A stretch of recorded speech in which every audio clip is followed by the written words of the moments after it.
Top 10 Funniest Dictators of All Time. Number 10. Benito Mussolini. Benito Mussolini was the fascist douche of the Kingdom of Italy. And what's funny about him is when the Allies showed up to Italy, his people immediately turned on him, and Schmittler had to install a puppet regime. But he was captured in the end, and he got executed by a firing squad.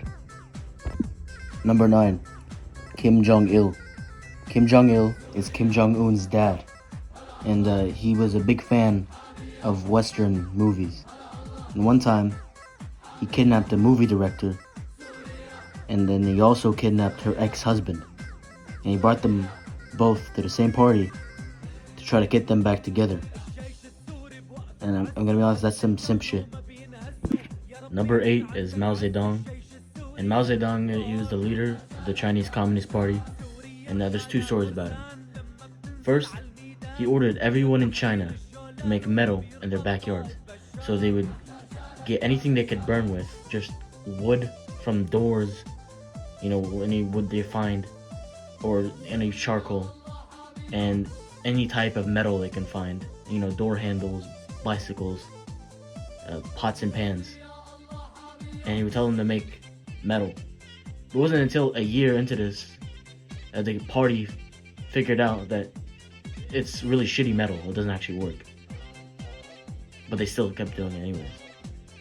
And the second story is about the Four Pests campaign. So the Four Pests campaign is the CCP ordered everyone in China to kill 4 pests: rats, flies, sparrows, and mosquitoes. But this created a huge ass ecological imbalance, and the sparrows and the rats that were eating other pests were dying out, and it caused a whole famine in China because now there was even more pests that would eat the crops. Number 7 is Saddam Hussein, and Saddam Hussein was the leader of the Ba'athist Party of Iraq and the president of Iraq. And one time Iraq declared war on Iran. It's called the Iraq-Iran War. And Iraq was supported by the United States of America.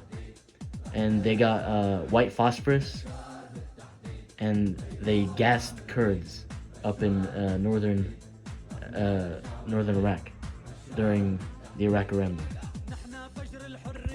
Number 6 is Augusto Pinochet, and his funny moment is something known as the Vuelos de la Muerte, and this translates as the flight of death. And basically, what he would do, he'd get people in the helicopters, and when he disagreed with them, he'd throw them into the Pacific Ocean, or he would throw them in the Andes Mountains. Number 5 is Chiang Kai-shek. Chiang Kai-shek was the leader of the Republic of China during the Chinese Civil War and World War II. And he was an autocrat. And after losing the Chinese Civil War to Mao Zedong, who I mentioned previously, instead of giving up power or surrendering or even accepting that he lost, him and all supporters moved to Taiwan. And he didn't recognize the communist regime at all. And he was supported by the United States. And he stayed as the legitimate China in the UN for a couple of years too. Number 4 is Hirohito, he's the emperor of Japan during World War II and after. Well, he's not very unique in the atrocities that he commits or his funny moments. But what I found interesting was that he was able to rule until 1989, and his son ruled until 2019. And the reason why this happened is because after the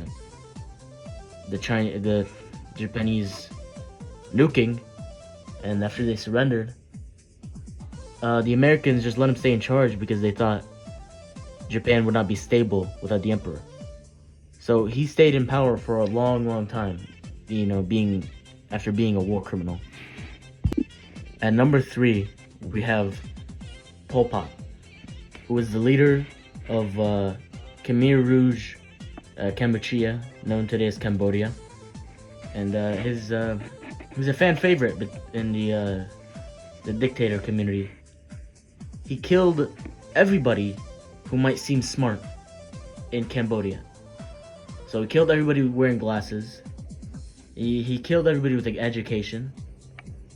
Anybody whose parents were smart. Anybody whose parents they killed so they wouldn't, get revenge, fucking anime style.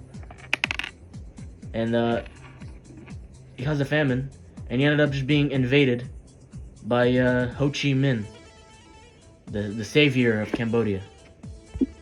At number 2, we have Leopold II of Belgium. And I have to tell you a story here, alright? During the Berlin Conference, when all the Europeans were deciding who got what piece of Africa, everybody was arguing over the Congo. Everybody wanted it, France and Germany. But what ended up happening, Leopold II just said, hey guys, how about you give the Congo to me? And they all thought, hey, that's a good idea. Then we have a nice buffer, so we don't have to fight each other there. And they were like, all right, cool. The Congo goes to Belgium. He was like, no. I said it goes to me. And it became his own fucking personal property. And what ended up happening is he forced everybody to get resources, all the Congolese, the native people, to get resources. If they didn't get their daily quotas, they'd get their fucking hand chopped off. And finally, at number 1, we have Muammar Gaddafi. The reason he's number 1 is because I'm Libyan, and I grew up during his regime. And what he did really, he did some good things. Like he nationalized the oil, which pissed off the West, and he tried to unify Africa. But one of the things that he did, after nationalizing the oil, and we had a shit ton of oil money, he didn't really spend it on any good things. He just wasted a lot of inefficient programs. There's a bunch of water reservoirs that don't get to anybody in the Sahara Desert. If you look on Google Maps or Google Earth, you see this big hole in the Libyan desert. Yeah, it's a fucking water reservoir. It doesn't, it barely leads anywhere. And all the electricity system was so inefficient in Libya. We'd have daily, 6-hour power outages in Tripoli. After everybody bought air conditioning, after we got enough money to buy air conditioning, the power went out. And there was no roads in Libya either. There was only highways. So we would always drive on dirt roads, and we wanted to go outside. We had these. They weren't really dirt either. It was sand. Sand with a shit ton of rocks in it. And if you even dared to walk outside, you get sharp rocks and glass in your feet, and it would pierce through your shoes as well. At an honorable mention, we have Bashar al-Assad. The reason I wanted to mention him here, I don't really know of any of his funny moments, but he has a fucking theme song. And I think to give yourself a theme song, you think very highly of yourself. He's a straight up fucking comic book villain to have your own theme song.